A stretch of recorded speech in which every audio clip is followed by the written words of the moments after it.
Herzlich willkommen an diesem Sonntagmorgen. Ich muss schon fast sagen Mittag. Wir sind hier das erste Mal bei unserem hochdeutschen Livestream dabei. Es ist für uns alle ein Debüt. Sehr schön hast du mit eingeschaltet. Wir freuen uns auf dich. Für alle Deutschen, die zuschauen, seid ein bisschen gnädig mit unserem Akzent. Wir geben uns Mühe.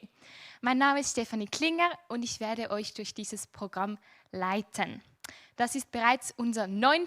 Livestream von dieser Livestream-Serie. Und an dieser Stelle ein ganz herzliches Dankeschön an die Techniker, die immer hier sind und die mit kleinen und großen Herausforderungen kämpfen und mit jungen Moderatoren, die das Mikrofon nicht anschalten. Ein herzliches Dankeschön an euch. Nun kann man sich fragen, wie lange wird das wohl noch so weitergehen? Wie lange haben wir noch den Genuss von diesen Wohnzimmergottesdiensten? Und von meiner Seite kann ich sagen, von der Jungschar Embrach, wir haben bereits gestern die Zelte auf der Livestream-Wiese abgebrochen. Dann das Studio hier im FEG-Saal wurde dem Boden gleich gemacht. Und wir freuen uns natürlich sehr, unsere Kinder, und hoffen, dass wir sie bald auf der Dreispitzwiese begrüßen dürfen. Aber wir reuen natürlich auch ein bisschen diese Zeit, die jetzt zu Ende gegangen ist, diese kleine Ära an Livestream-Jungschar-Nachmittagen. Und diese Thematik bereuen und freuen, die passt gerade zu unserer Predigt. Wir sind in den Psalmen unterwegs. Philemon Resnick wird heute eine Predigt über den Psalm 32 halten mit eben diesem Thema bereuen und freuen. Nach dieser Predigt wird es wie immer Musik geben, diesmal leider nicht live, aber ich bin sicher, ihr könnt euch an der Musik trotzdem freuen. Und so will ich euch gar nicht lange aufhalten. Ich weiß schon, es wird eine sehr gute Predigt, ihr könnt euch freuen. Ich gebe das Wort an Philemon Resnick. Guten Morgen auch von meiner Seite oder guten Mittag oder je nachdem, zu welcher Zeit du das schaust, vielleicht guten Abend, gute Mitternacht, was auch immer. Es ist so gut, dass wir miteinander auch hier jetzt sind in Hochdeutsch. Es ist, ich glaube, wenn ich das richtig im Kopf habe, sogar das allererste Mal, dass wir als FEG Embrach an einem Sonntag 2 Gottesdienste anbieten. Ist für uns ein relativ kleiner Aufwand. Wir sind einfach ein bisschen länger hier, aber vorbereitet ist alles. Es steht alles bereit für euch. Und wir haben es so auf dem Herzen, dass wir gerade in dieser Zeit der Krise, für die einen mehr eine Krise, für die anderen weniger, dass wir in dieser Zeit die Hoffnung möglichst vielen Menschen weitergeben können. Auch gerade aus der Region, aus Embrach, aus dem Embracher Tal, aus den umliegenden Dörfern. Und wir freuen uns sehr, wenn du davon profitieren kannst, auch in Schriftsprache und so wir mehr miteinander teilen können, was Gott für uns vorbereitet hat. Es würde mich sehr freuen, wenn du das schaust, jetzt oder später, nicht mehr live, wenn du mit dem Pluszeichen, mit dem Daumensymbol kurz zeigen kannst, hey, ich schätze das, wenn das auf Hochdeutsch ist, ich verstehe das besser, mir kommt das entgegen, ich bin auch hier aus der Region und es freut mich etwas aus meiner Nähe zu sehen, dass ich gut verstehe in Schriftsprache. Also wenn du da zuschaust, dann mach doch kurz im YouTube Daumen hoch, dass wir auch ein kleines Feedback haben. Kommt das an? Brauchen das viele oder eher nicht? Ich freue mich sehr, dass wir zusammen heute eintauchen können in den Text in Psalm 32. Und es ist so ein spannender Text, so ein ganz ehrlicher Text auch. Ein ganz ehrlicher Psalm, in dem David einfach sein Herz aufmacht und darüber spricht, was ihn beschäftigt. Und nicht nur wunderschön, glanzvoll, sondern auch die dunklen Seiten seines Lebens zeigt. Und ich wünsche mir auch für uns, dass es so ein Morgen sein kann, in dem wir ehrlich sind zu uns selber, aber auch ehrlich vor Gott und auch gegenüber anderen Menschen, weil es befreit und es bringt Glück. Es ist ganz spannend, wie David in diesem Psalm einsteigt. Viele sagen, es ist ein Bußpsalm, also ich tue Buße, ich kehre um, ich schlage einen besseren Weg ein. Aber David startet nicht mit Buße, sondern mit Glück. Er sagt, hey, glücklich ist der Mensch, glücklich ist der und der. Und das ist etwas, das wünsche ich mir auch für dich und für uns heute hier, dass wir glücklich sind. Und zwar nicht so ein alltägliches, schnelles Glück, sondern etwas, das tiefer ist, das weitergeht.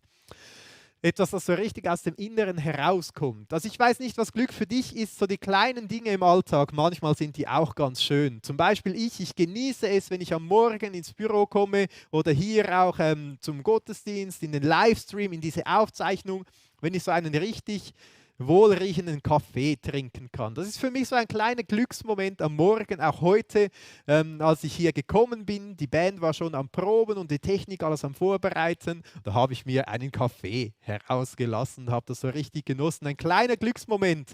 Vielleicht hast du auch so Glücksmomente in deinem Leben. Du kannst gerne einen kurzen Kommentar schreiben im YouTube, was dich so glücklich macht im Alltag. Verschiedene Leute schreiben da verschiedene Sachen so. Dinge, für die wir dankbar sein können. Im ersten Gottesdienst haben Leute geschrieben, sie macht dankbar die Sonne und ein Kaffee. Also ich bin da sehr mit dabei, Sonne und Kaffee macht mich auch glücklich. Jemand hat geschrieben, wenn man sieht, wie die Kinder aufwachsen oder das Lachen der Kinder, so etwas Schönes, wenn wir das beobachten können. Andere schreiben, ein Abendspaziergang in der Natur, das ist so etwas, was glücklich macht. Und ich glaube, es gibt wirklich viele Gründe, dass wir Gott einfach Danke sagen können. Danke, was du uns alles schenkst, dass wir glücklich sein können. Auch diese kleinen Alltagsdinge. Aber David geht ja hier einen Schritt weiter in die Tiefe. Und er sagt, hey, Glück, es ist so wichtig, dass wir glücklich sind. Und zwar ein Glück, das nicht vergänglich ist. Mein Kaffee ist nach 5 Minuten weg. Deiner vielleicht nach 10 oder nach 2, ich weiß es nicht. Aber David schreibt von einem Glück, das tiefer geht. Und über dieses Glück möchten wir heute zusammen nachdenken. Schreibe das da oben über alles drüber. Glück, David, er möchte uns mitnehmen und zeigen, was ihn glücklich gemacht hat. Und ich finde es so gut, Psalm 32, der ist so ganz ehrlich. Ich weiß nicht, vielleicht kennst du den David aus der Bibel, den König David gut, vielleicht hast du noch wenig über ihn gelesen. Auf jeden Fall ist er so ein richtiger Mann nach dem Herzen von Gott. Das heißt in der Bibel, er ist ein Mann nach dem Herz Gottes, so ein perfekter König für Israel. Und trotzdem, auch der David hat so einigen Dreck am Stecken. Und das ist ganz spannend, wenn wir jetzt diesen Psalm 32 lesen, dann schreibt David von dieser Zeit, wo er am Tiefpunkt war, wo es ihm schlecht gegangen ist, wo er Schuld auf sich geladen hat, wo er Dinge falsch gemacht hat. Wenn wir Psalm 32 lesen, wird uns bewusst, dass das wahrscheinlich so mit der Geschichte von Bathseba zusammenhängen könnte. Eine Geschichte, die wir lesen in der Bibel, wie David, es war Kriegszeit, er war schon König, wie er da auf dem Dach von seinem Palast spaziert. Wahrscheinlich ist es ihm langweilig und da sieht er irgendwo in der Nachbarschaft von seinem Balkon herab die wunderschöne Frau Bathseba. Und er denkt vielleicht, ja, diese Frau, die macht mich glücklich, das wäre jetzt das, was ich noch brauche. Und er lässt sie holen, obwohl sie verheiratet ist. Sie schlafen zusammen, sie begehen Ehebruch, Betrug. Und es beginnt so eine Abwärtsspirale, wie ein Wasserstrudel, der immer weiter hinabzieht. Es wird immer alles schlimmer. Die Frau wird schwanger. Und David gesteht jetzt nicht seinen Fehler, sondern er versucht es zu vertuschen, zu verbergen. Er sagt, hey, der Ehemann von dieser Bathseba, der Uriah, der soll doch mal aus dem Krieg nach Hause kommen. Und wo der da ist, gibt er ihm Wein zu trinken und macht ihn fröhlich und sagt, und jetzt geh doch nach Hause und habe ein wenig Spaß. Und vermutet, dass dann alles wieder gut kommt, weil die Leute dann denken, das Kind ist ja vom eigenen Ehemann. Aber der Uriah, der ist ein ganz aufrichtiger Mann, der will nicht nach Hause gehen. Er sagt, lieber schläft er in der Pforte vom Eingang vom Palast und ist bereit, wieder zurückzugehen zu seinen Kollegen in die Schlacht, anstatt nach Hause zu gehen. Der Plan geht nicht auf, aber der Strudel zieht David weiter herunter. Er gibt eigentlich den Mord von Uriah in Auftrag. Er schickt ihn an die vorderste Front und sagt, achtet besonders darauf, dass ihr nicht so sorgfältig vorgeht, dass es den Uriah erwischt. Und den erwischt's, er stirbt, er kommt um. Ein Auftragsmord quasi. Und das Ganze wird immer schlimmer. David versucht es zu vertuschen, zu verbergen, bis er an einen Tiefpunkt kommt, an dem der Prophet Nathan zu ihm kommt und sagt, hey, schau mal, was passiert ist. Und plötzlich gehen ihm die Augen auf. Und dann gibt es eine große Wende. David lernt zu bekennen und Gnade von Gott zu erfahren. Er lernt, was es heißt, Vergebung zu bekommen. Und das ist es, was den David so unendlich, unglaublich glücklich macht. So eine schöne Sache. Und wenn wir heute hier sind, ich weiß nicht, ob du dich als Christ bezeichnen würdest oder nicht, dass einer, der Jesus nachfolgt oder der vielleicht mehr Fragezeichen hat.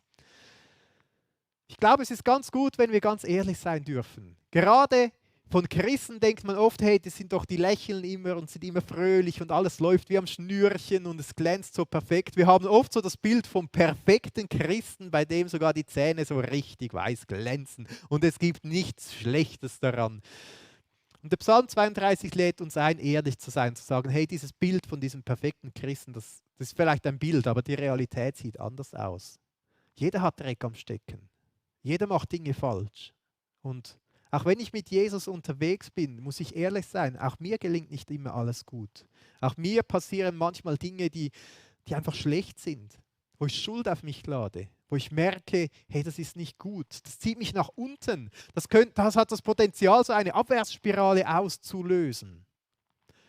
Und vielleicht geht es dir jetzt gleich, vielleicht kommt dir etwas in den Sinn und du merkst, hey, ich gehöre auch nicht zu diesen Bling-Bling-Christen. Ich habe auch Schuld, ich habe auch Dreck am Stecken. Dann ist es so gut, dass du jetzt mit dabei bist und wir darüber nachdenken können, welchen Weg ist David da gegangen? Welchen Prozess hat er eingeschlagen? Vielleicht denkst du auch, nein, bei mir ist immer alles in Ordnung. Ich bin jetzt die Perfektion, auf die die Welt schon lange gewartet hat. Ich bin so ein Bling-Bling-Mensch. Und dann darf ich dir ehrlich sagen, super, dass du mit dabei bist. Vielleicht ist jetzt der Zeitpunkt, wo du über das Ganze nachdenkst und merkst, auch bei mir glänzt nicht alles. Und wir wollen zusammen eintauchen und schauen, ja, was ist das tiefe Glück, welches David hier gefunden hat. Und es ist ganz spannend, David beginnt so wie mit einer Art Zusammenfassung. Und bevor wir da eintauchen, will ich einfach auch zusammen beten, dass Gott zu uns reden kann. Danke, Vater im Himmel, dass wir auch als unperfekte Menschen zu dir kommen dürfen. Danke, Jesus Christus, verbindest du uns, da wo wir jetzt sind, in den Stuben zu Hause, am Morgen, Mittag, Abend. Wir sind in deinem Namen zusammen, obwohl wir sichtbar nicht zusammen sind. Danke, Heiliger Geist, wirkst du heute, mach unsere Herzen auf, dass wir dein Glück erfahren dürfen und hören dürfen, was du uns heute sagen willst. Amen. Wir tauchen ein in Psalm 32.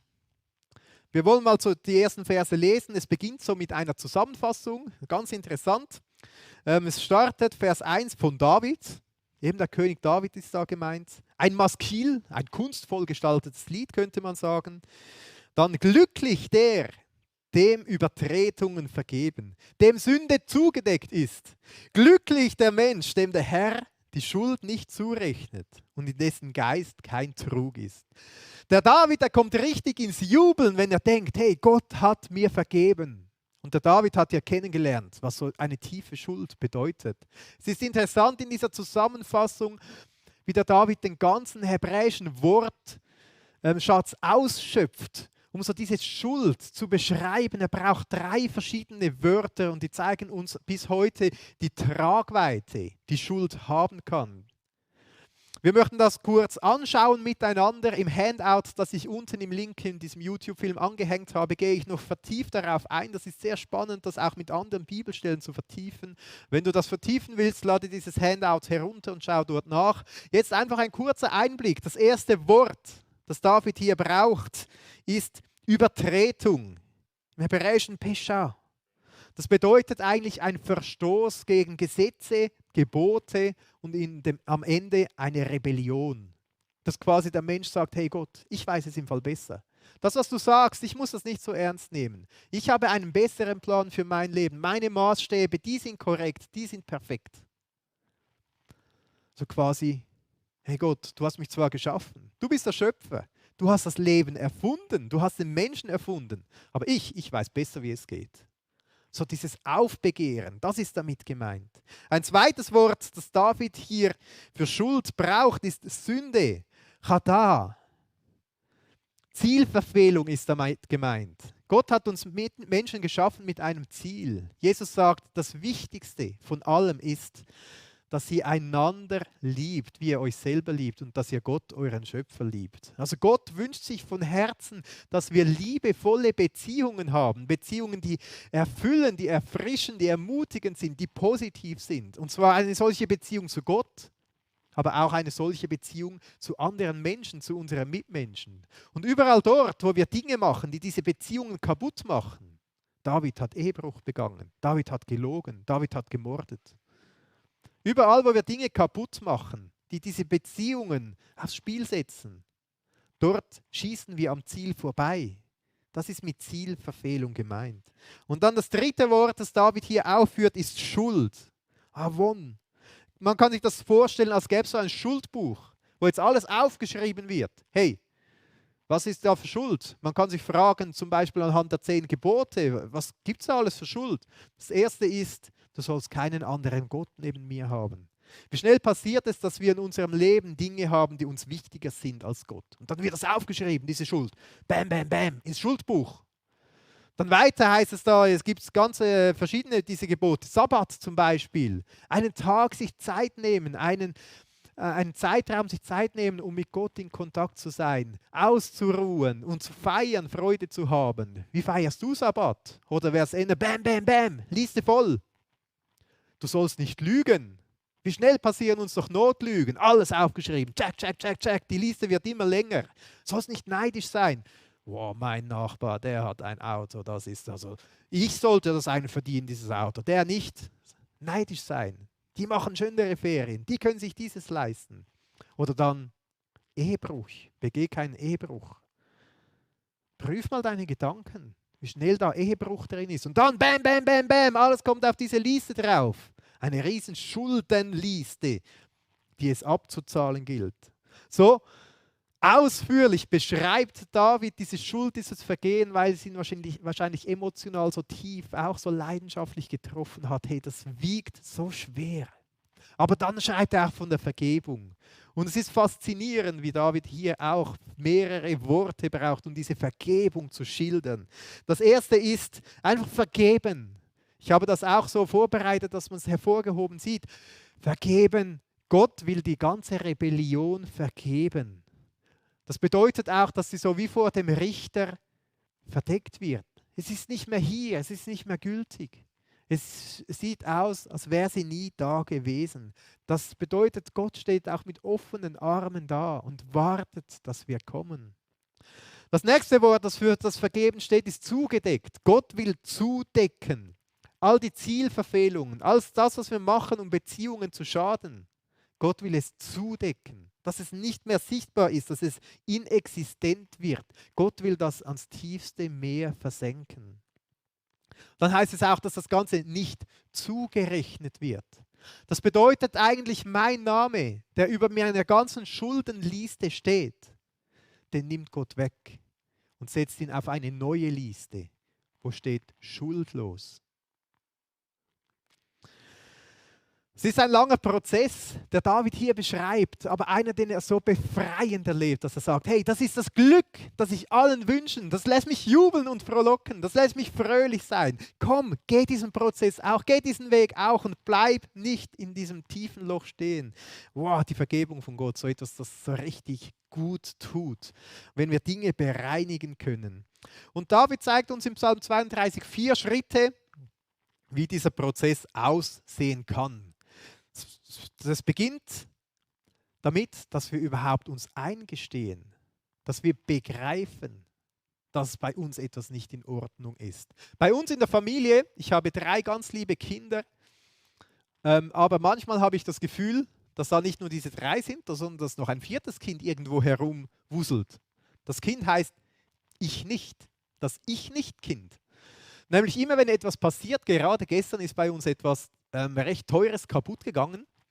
Und da habe ich gefragt, hey, wer war es? Sagt der Erste, ich nicht. Oh, was, der Ich nicht war das? Hä? Wo ist denn der?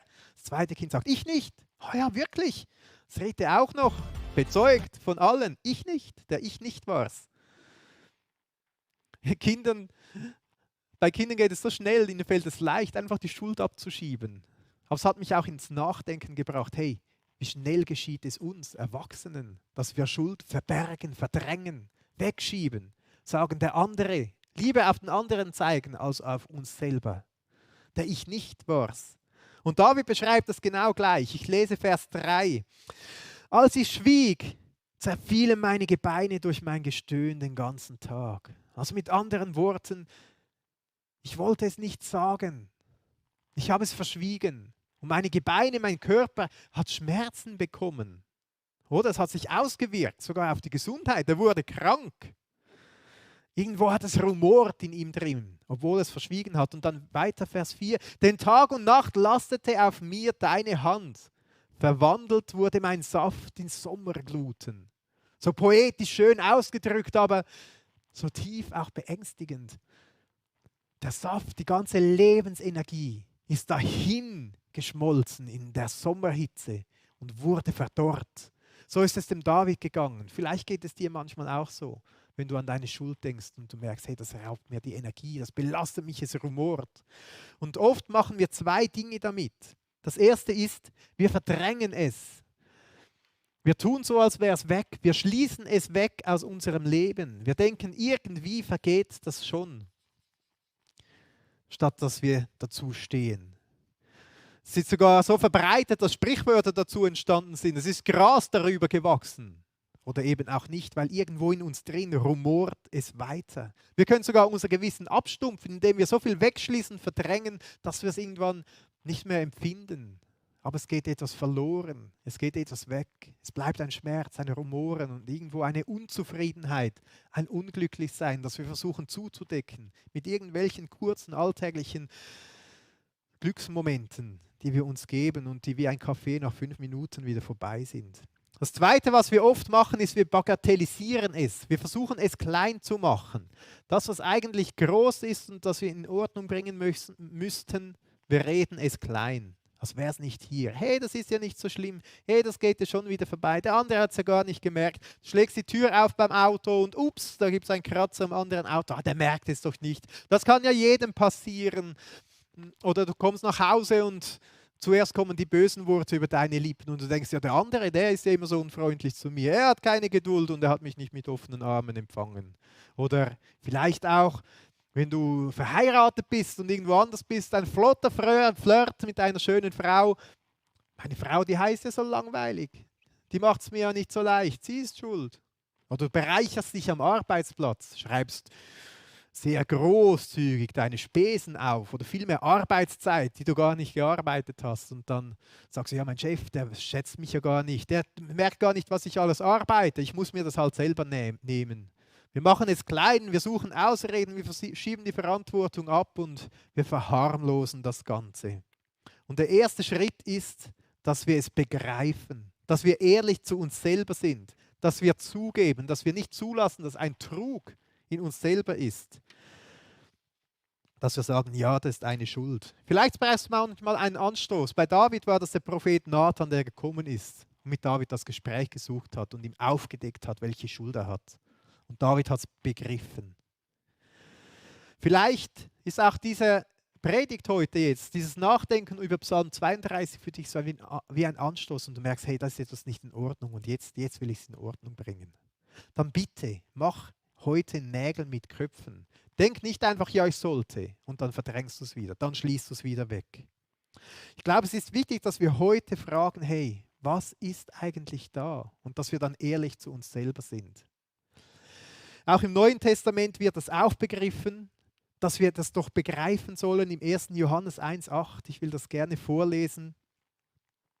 Wenn wir sagen, dass wir keine Sünde haben, betrügen wir uns selbst und die Wahrheit ist nicht in uns.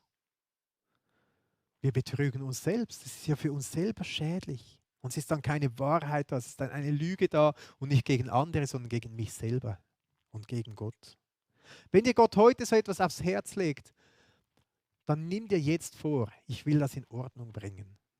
Der nächste Schritt, sehen wir auch bei David, ist, dass er es bekennt. Das ist etwas, was uns oft sehr schwer fällt, aber was diesen Prozess weiterbringt und oft sehr befreiend ist. David schreibt im Vers 5 im Psalm 32, so tat ich dir kund meine Sünde und deckte meine Schuld nicht zu. Jetzt endlich hat er es Gott bekannt. Ich sagte, ich will dem Herrn meine Übertretungen bekennen. Der nächste Schritt. Jesus hat die Geschichte vom verlorenen Sohn erzählt und der wurde mir in dieser Hinsicht wie eine Art Vorbild. Er sagt nämlich sich selber, als er am tiefsten Loch sitzt und den richtigen Dreck am Stecken hat, er sagt, hey, ich habe gesündigt vor Gott im Himmel und vor dem eigenen Vater. Und es ist wichtig, dass wenn wir vom Bekennen reden, dass wenn wir Schuld anderen Menschen zugetan haben, dass wir sagen, gut, ich will es auch vor ihnen bekennen. Ich will das Gespräch suchen. Ich will um Vergebung bitten und ehrlich sein. Der zweite Schritt ist aber genauso wichtig, dass wir sagen, hey, ich komme auch zu Gott. Ich will es auch vor Gott bekennen und es vor ihm wieder in Ordnung bringen. Besonders auch, wenn es Dinge sind, die wir vor dem Menschen nicht mehr in Ordnung bringen können. Wenn die andere Person vielleicht gestorben ist, wenn ich keinen Kontakt mehr habe, wenn ich die andere gar nicht kenne, die mit dem Kratzer am Auto zum Beispiel ist irgendwo weggefahren, aber ich will es wieder in Ordnung bringen. Dann ist es doch so wichtig, dass ich auch vor Gott komme. Und du kannst dich jetzt fragen, ja, wieso vor Gott? Dem gehört ja das Auto nicht. Gut, Gott gehört alles auf der Welt und er gibt es uns. Aber Jesus sagt sehr eindrücklich, alles, was ihr einem meiner Geringsten antut, das tut ihr mir. Wenn wir jemandem Schaden zufügen, dann schmerzt es Jesus zutiefst, weil er uns Menschen so fest liebt. Er nimmt es nicht nur persönlich, sondern er leidet persönlich mit. Und deshalb, glaube ich, ist es ganz wichtig, egal was es ist, dass wir auch zu Gott kommen und vor ihm bekennen und ihn um Vergebung bitten. Manchmal ist es ganz schwierig, diesen Weg zu gehen. Vielleicht bist du eher derjenige, dem fällt es schwer, vor sich selber das zuzugeben und zu bekennen, das quasi aus dem Verdrängen wegzubringen und das ehrlich zu erkennen und zu begreifen. Vielleicht fällt es dir schwer, das anderen Menschen zu sagen, hey, es tut mir leid, schau mal, ich habe das und das und das verbockt. Vielleicht fällt es dir auch schwer, zu Gott zu kommen. Ich möchte dich aber ermutigen zu diesem Schritt, weil vor Gott zu kommen, das ist das Beste, was wir machen können. Gott wartet mit offenen Armen. Der Vater hat auf den verlorenen Sohn mit offenen Armen gewartet, er ist sogar auf ihn zugerannt.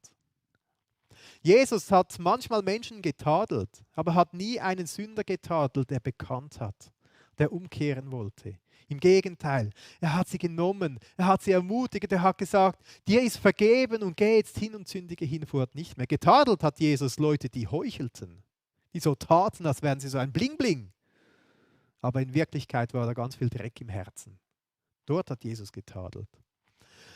Sei ermutigt, komm zu Gott, bekenne vor ihm und schütte dein Herz aus. Sag, was wirklich da ist. Aber geh auch zu den Menschen hin. Manchmal kann es auch ganz gut sein, wenn wir bekennen vor Gott mit einem anderen Menschen zusammen, so eine Art Beichte machen. Zwar nicht, weil der andere Mensch jetzt uns vergeben könnte, aber weil wir vor einem Mensch aussprechen können, du, ich habe diesen und diesen und diesen Mist im Leben gemacht. Und dann beten wir zusammen. Und die andere Person hört mir zu. Und man kann nachher sagen, hey, du hast Gott um Vergebung gebittet. Und Gott vergibt gern. Er hat dir vergeben. So dieser Zuspruch kann manchmal so richtig gut tun. Und manchmal gibt es auch Dinge, die rumoren in uns weiter. Und wir müssen sie bewusst immer wieder ablegen. Und dann kann so eine Beichtperson, ein Freund, ein Geschwister im Glauben kann uns eine Riesenstütze sein. Und ihm wieder zusprechen, hey, Gott hat es dir vergeben. Es ist weg, es ist ins tiefste Meer versenkt. Es ist zugedeckt. Lass es ruhen. Gib es Gott wieder neu ab. Er hat es schon lange weggenommen. Du musst dich nicht mehr belastet fühlen. Im Jakobus wird das so schön aufgegriffen, Jakobus 5, Vers 16, da heißt es, bekennt nun einander die Sünden und betet füreinander. Genau das sollen wir zusammen tun, einander ermutigen und auch diesen Schritt des Bekennens zusammen gehen. Wenn wir Seelsorge anbieten in der Gemeinde, auch für Leute, die nicht von der Gemeinde sind, dann kann das ein Grund sein, dass jemand sagt, hey, ich will etwas bekennen vor Gott. Und dann sitzen wir zusammen, man kann es bekennen, wir kommen ins Gebet und legen es vor Gott hin und dann der Zuspruch. Gott vergibt so gern. Auch David erlebt das so richtig erfrischend und belebend. Vielleicht sagst du jetzt, hey, ich bin ein Kind Gottes. Wenn ich ein Kind Gottes werde, wenn ich mich bekehre, wenn ich mein Leben Gott gebe, dann wäscht mich doch Jesus ganz rein. Eine interessante Begebenheit, als Jesus den Jüngern die Füße gewaschen hat, Da hatte Petrus gesagt, hey, wenn wir brauchen, dass du uns wäschst, Jesus, dann wasch mich bitte ganz, von oben bis unten, alles. Aber Jesus hat gesagt, nein, du bist schon rein. Ja, Gott macht uns rein. Aber Jesus hat gesagt, aber deine Füße, die wasche ich. Es ist nötig, dass wir immer wieder den Dreck von unseren Füßen abwaschen. Als ich noch ein Kind war, erinnere ich mich sehr gut an das erste Jungschar-Sommerlager, wo ich gegangen bin. Etwa 2., 3. Klasse. Es war ein super Lager. Ich habe so viele gute Erinnerungen. Außer einer. Und zwar haben wir Fußball gespielt. Ich glaube, das ist der Fußballmatch in meinem Leben, den ich am wenigsten mag, jetzt im Rückblick. Und wir haben da Fußball gespielt auf einer Kuhweide. Und als ich da gerannt bin, plötzlich mitten in den Kuhfladen bin ich da getreten. Es war alles voll und ich habe den Schuh da rausgezogen und es hat nur so gestunken. Alles voller Dreck. Und wenn wir ehrlich sind, ach, wir Christen, wir ziehen doch immer wieder mal einen Schuh so richtig aus der Scheiße. Und es stinkt. Und es ist dreckig. Und wie gut ist es, dass wir zu Jesus kommen können und sagen, hey, du hast mir zwar ein neues Kleid gegeben, aber ich brauche, dass du meine Füße wieder waschst. Ich will diesen Dreck nicht herumtragen. Ich will den Gestank nicht durch mein Leben ziehen. So gut, dass wir wissen dürfen, wir dürfen damit zu Gott gehen. Und dann der nächste Vers im Psalm 32, da fängt mein Herz so richtig an zu schwärmen und man spürt, wie es beim David so eine richtige Wende gab. Da heißt es im Vers 5, und du hast vergeben die Schuld meiner Sünde. Boah, diese ganze Schwere, die ganze Schuld der ganzen Sünde hat Gott vergeben. Ich meine, der David, der hat ja wirklich einiges an Seich angestellt. Der hat nicht nur einen Schuh, der hat beide Füße voll rausgezogen. Und das hat zünftig gestunken. Boah. Aber dann erlebt er, Gott vergibt. Gott will Gnade schenken. Und es ist ganz wichtig, dass wir auch bewusst uns begnadigen lassen. Das ist der nächste Schritt in diesem Prozess. Dass wir sagen, ja, deine Gnade will ich. Danke, dass du mir vergibst, Gott. So etwas Schönes. Im 1. Johannes 1,9, so einer meiner richtigen Lieblingsverse im Neuen Testament, da heißt es, wenn wir unsere Sünden bekennen, ist er treu und gerecht, dass er uns die Sünden vergibt und uns reinigt von jeder Ungerechtigkeit. So etwas Wohltuendes. Gott vergibt. Gott befreit. Gott nimmt den Dreck und den Gestank und die ganze Last weg. Wir dürfen zu Jesus kommen. Jesus ist ja am Kreuz gestorben, weil er uns so fest liebt, dass er nicht will, dass wir voller Dreck sind. Und er hat diesen ganzen Dreck, diese ganze Liste von Schulden mitgenommen und ist genau dafür gestorben. Das war sein Plan, dass nicht wir Menschen darunter leiden müssen. Den ganzen Zorn von Gott auf alles Böse hat Jesus am Kreuz getragen. Es lohnt sich da darüber nachzudenken. Gerade am letzten Sonntag im Psalm 22 haben wir darüber nachgedacht, über den Zorn Gottes, den Jesus uns wegnehmen will. So etwas Wohltuendes, so etwas, das richtig gut tut. Und der David, der spürt das auch. Er schreibt ja, hey, das führt mich zum großen Glück. Das macht mich wirklich glücklich.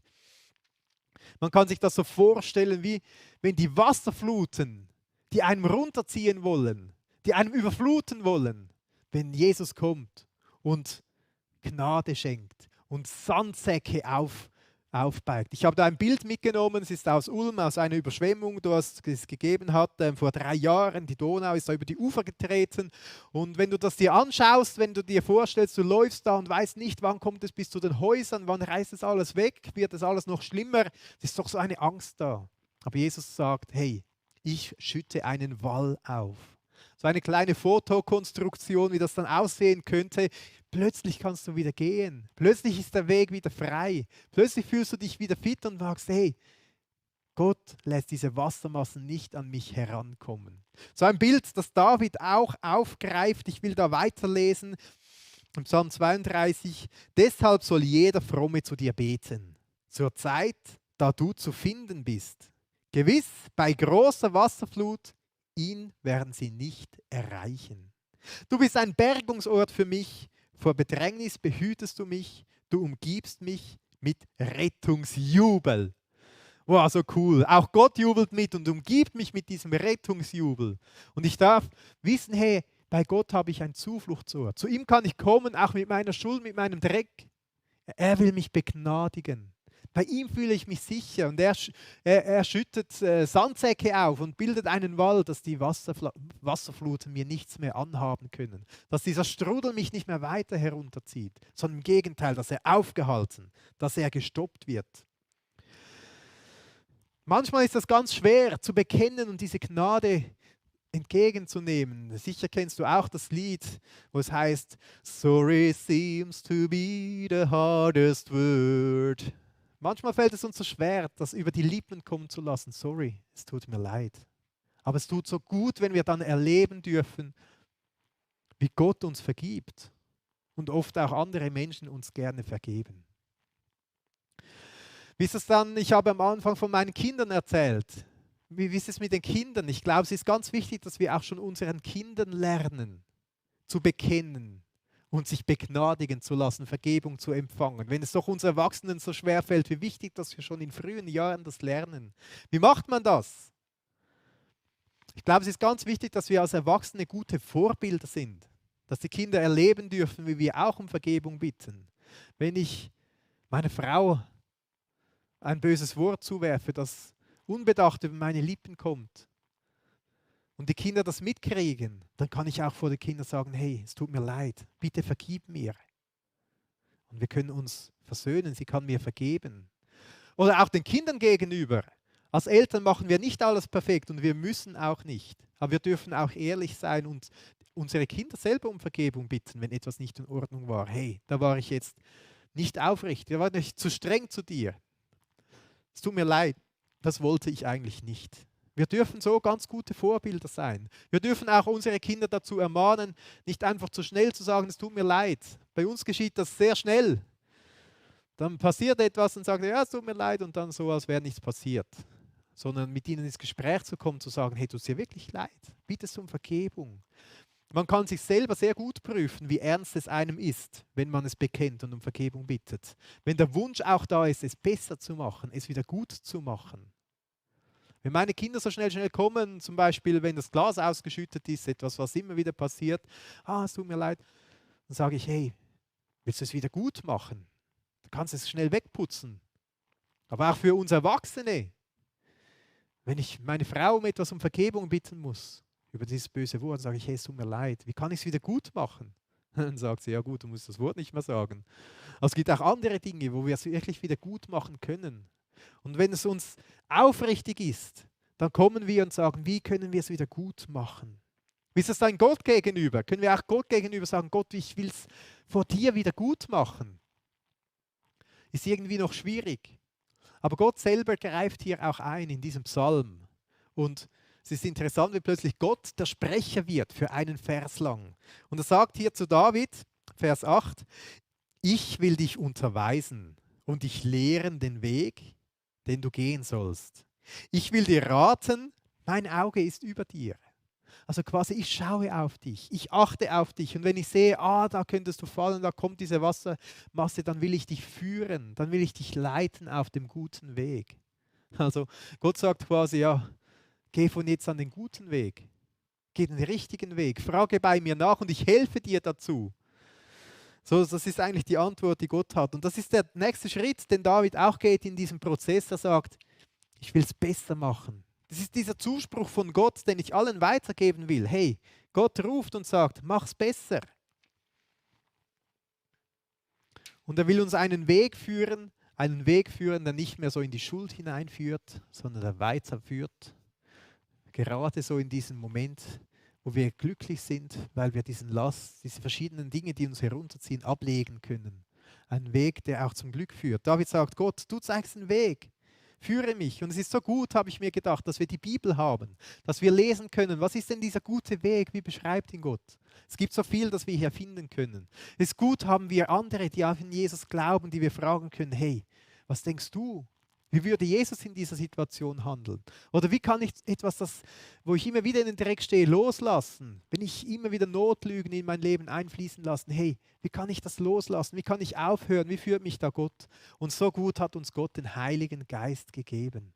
Jeder, der an Jesus glaubt, dass sein Kind ist, darf den Heiligen Geist haben, der Kraft gibt und der führt im Alltag, der zeigt, was der Wille Gottes ist, was wir Gutes tun können, damit wir nicht mehr in den Dreck stehen, damit nicht mehr diese Klumpen an unseren Füßen kleben. Es ist wie mit einem Glas Konfitüre. Vielleicht machst du das manchmal zu Hause auch, selber Konfitüre aus den guten Früchten, die jetzt überall wachsen, aus den Beeren. Und wenn man dann die Gläser hat, dann kocht man sie ja aus. Mit heißem kochenden Wasser, man wäscht sie nicht nur.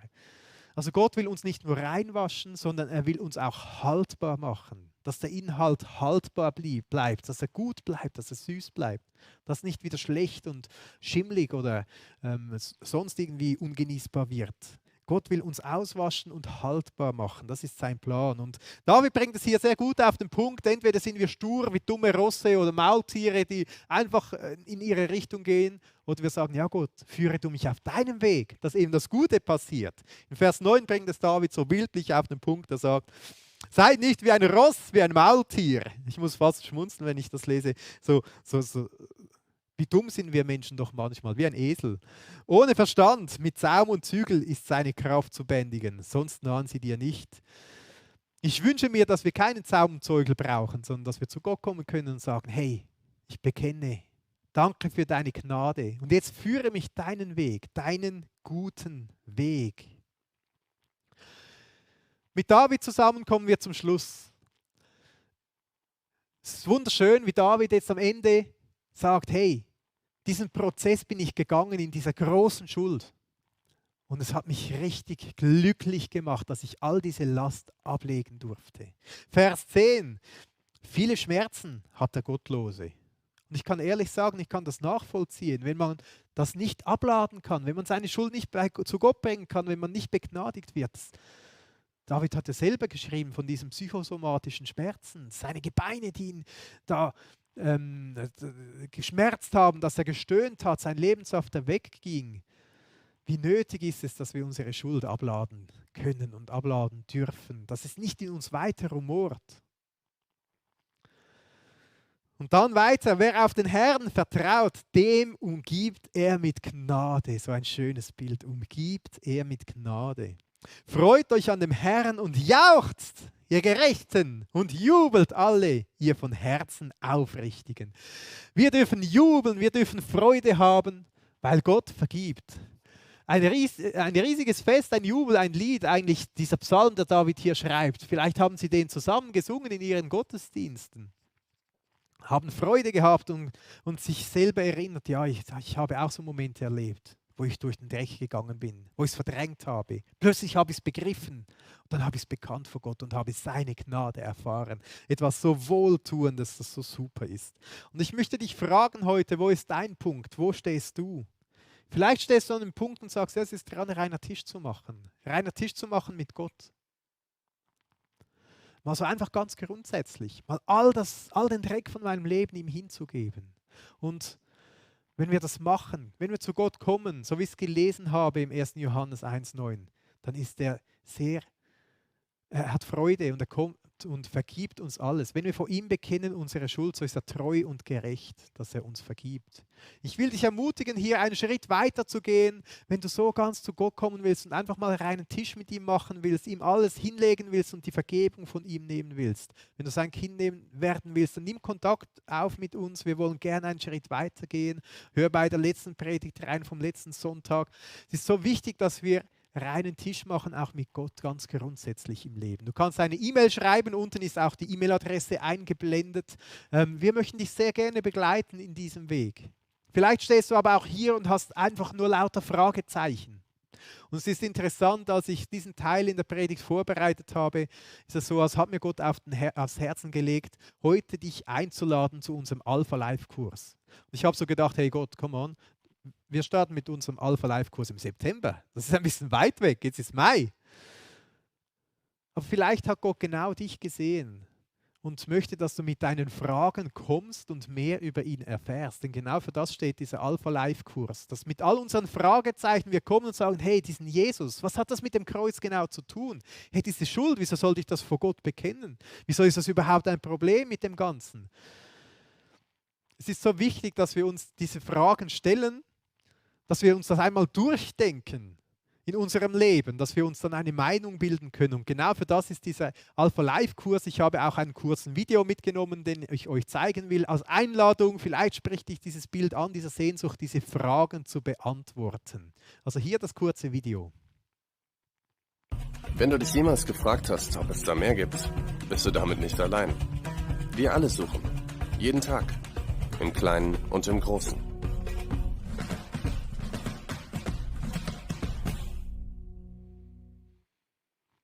Vielleicht hast du auch diese Sehnsucht in dir, so wie der Mann, der hier steht und über die Landschaft schaut und denkst, ich will mehr erfahren. Vielleicht hat es ja wirklich Fleisch am Knochen, das Ganze mit Jesus und so weiter. Ich will da meine Fragen beantwortet haben. Da kannst du dich gleich anmelden. Ich habe gesagt, ich wünsche mir, dass wir heute Nägel mit Köpfen machen können und nicht einfach die Sachen nachher wieder verdrängen. Du kannst jetzt gleich unten am YouTube-Film ist der Link eingeblendet mit mehr Informationen, mit dem genauen Datum, wenn das startet und wie das aussieht, mit dem Schnupperabend, dass man auch nur dort mal kommen kann. Du kannst dich gleich jetzt anmelden und Nägel mit Köpfen machen. Es geht zwar noch lang, aber dann weißt du, hey, im September dort bin ich dann und dann stelle ich all meine Fragen. Aber du kannst auch jetzt schon kommen, eine E-Mail schicken und sagen, hey, ich will da mehr von Gott erfahren, ich will reinen Tisch machen mit ihm, ich will einen Schritt vorwärts gehen.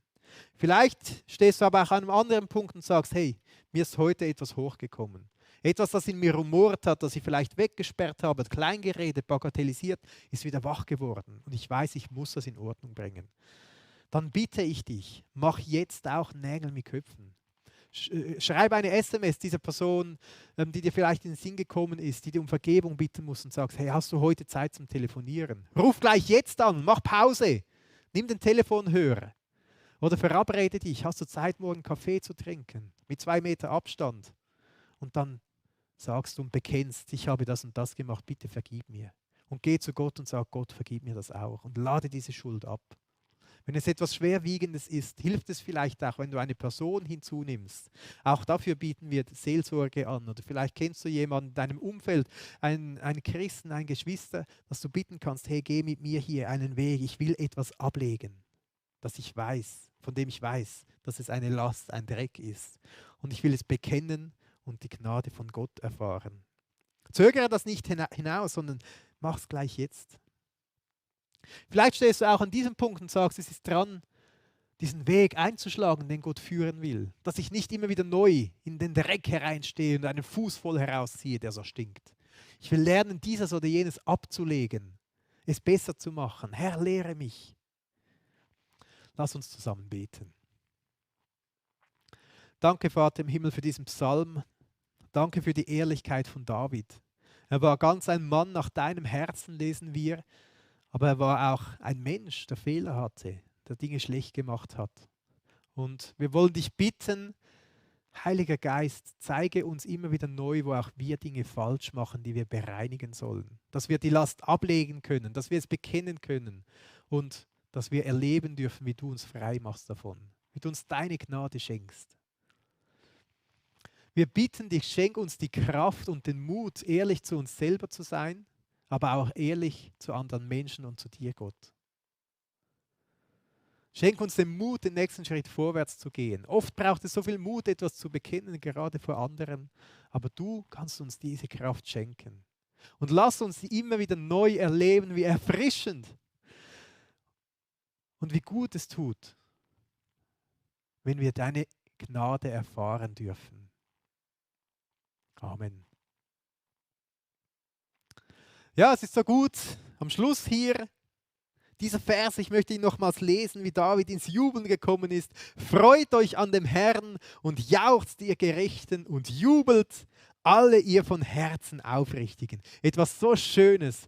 Und das dürfen wir auch machen zusammen mit der Musik. Du kannst mitsingen, du kannst mitbeten. Ein paar Ansprachen sind in Schweizerdeutsch, aber die Lieder kannst du gut mitmachen, Hochdeutsch und auf Englisch. Lasst uns zusammen Gott loben, zu ihm singen und beten und ihm eine Antwort geben auf das, was wir gehört haben. Wow, so cool. Jesus macht alles neu. Etwas, das tut so gut, auch im Herzen zu wissen. Nimm das mit in deine Woche und ich will dich ermutigen, da wo du Nägel mit Köpfen gemacht hast. Mach das gleich jetzt fest. Ruf die Person an, nimm Kontakt auf, sprich nochmals mit ihr. Melde dich für unseren Alpha-Live-Kurs an, der erst im September startet. Aber wenn es dir Gott aufs Herz gelegt hat, dann tu es jetzt. Dann mach Nägel mit Köpfen. Lass nicht einfach hier stehen, geh weiter in deinem Alltag und vergiss, was gewesen ist. Sondern wenn Gott gesprochen hat, nimm das ernst und nimm es mit. Nimm es mit in diese Woche. Ich will dich auch einladen. Wir haben einige Gemeindeveranstaltungen, digitale natürlich noch im Moment. Am nächsten Dienstag haben wir Gebetsgemeindeabend. Online findest du Informationen in unserer Agenda. Am Mittwoch ist Teenager Zone. Auch digital natürlich Informationen bei Sarah. Kontakt findest du auf unserer Internetseite. Und dann am nächsten Sonntag können wir noch ein zweites Mal 2 Gottesdienste, 2 Livestreams anbieten. Zuerst um 10 Uhr in Schweizerdeutsch und dann wieder um 11.30 Uhr in Hochdeutsch. Danke vielmals, dass du mit dabei warst, dass du von diesem Angebot profitiert hast. Danke, dass du ein offenes Herz hattest und auf das Reden von Gott gehört hast. Danke auch für dein Mitgehen und Mitdenken. Ich will mich speziell auch bei allen bedanken, die finanziell mittragen, auch in dieser Zeit. Danke für all die Spenden, die eingehen, jetzt auch ohne Kollekte hier im Gottesdienst, dass wir einfach dieses Angebot auch machen können und zusammen weiter Kirche sein können. Danke für jeder, der etwas spendet. Und zum Schluss will ich auch einfach Gott Danke sagen und will ich ausrüsten mit einem Segen für die neue Woche. Ich lese da aus dem 1. Thessalonikerbrief, Vers 5, die Verse 23 und 24 und will das mitgeben im Gebet.